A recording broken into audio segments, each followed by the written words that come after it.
This is the BBC News. Hello, I'm Nick Kelly. A donor conference for Syria, at which $9 billion of aid is being sought, opens in London today, one day after UN-sponsored talks aimed at ending the Syrian civil war broke down.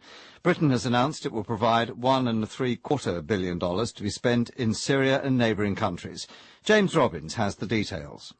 The need to raise billions of pounds for Syrians forced to flee their homes could hardly be more acute.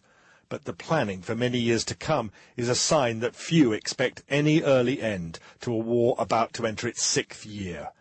David Cameron says he's setting a good example to dozens of other countries who will be urged to pledge money throughout a day-long conference in Westminster.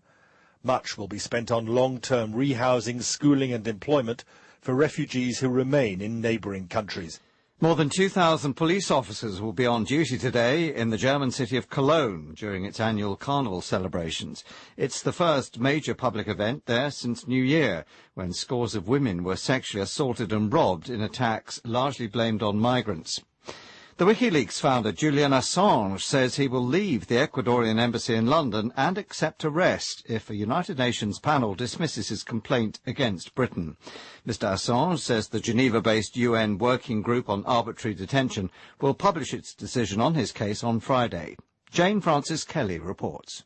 Julian Assange has not been charged with any offence, but he has been sought for questioning in Sweden in relation to sexual assault allegations made against him by 2 women. He has denied any wrongdoing and has been living at the Ecuadorian embassy since June 2012, after being granted asylum by its government. He claims the allegations are part of an attempt to have him extradited to the United States over the leaking on the internet of sensitive diplomatic cables. He has said in a tweet if he loses the case against the UK and Sweden, he will leave the embassy at 12 noon on Friday and hand himself over to the British police. Jane Francis Kelly. Greek trade unions are staging a 24-hour general strike on Thursday in protest at planned reforms of the country's pension and social security systems. Nick Thorpe reports from Athens. Organisers from public and private sector trade unions hope this will be one of the biggest strikes of recent times in Greece. Public transport, ferries and even taxi drivers are due to stop work, in most cases for 24 hours, but in some for 48. Most schools are expected to stay closed and hospitals will only provide emergency services. Newspapers struck on Wednesday but returned to work today to report on the strike. The leftist government of Prime Minister Alexis Tsipras says it has no choice but to push ahead with the unpopular pension reform. World News from the BBC.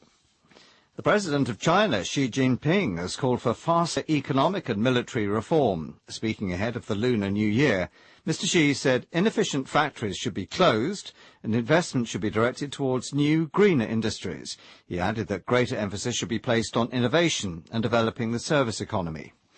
The Brazilian President Dilma Rousseff has called on the country's citizens to work together to try to eliminate the mosquito that transmits the Zika virus. In a national television address, Ms. Rousseff urged Brazilians to join more than 200,000 soldiers in 9 days' time to carry out a mass clean-up of homes, offices and areas where the insects breed, especially pools of stagnant water. Convoco cada de vocês. I call for each one of you to fight together against the spread of the Zika-transmitting mosquito. This virus that recently became present in Brazil and in Latin America is no longer a distant nightmare and has become a real menace to the homes of all Brazilians. The Japanese car maker Honda is to recall more than 2 million cars in North America because of continuing problems with airbags. All the cars will be refitted because of a flaw in airbags manufactured by the Japanese company Takata. One of its chemicals has been found to degrade over time. It's been blamed for 11 deaths around the world.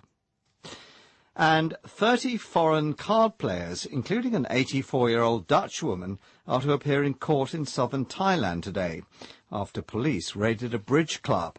Officers investigating suspected illegal gambling broke up the event on Monday.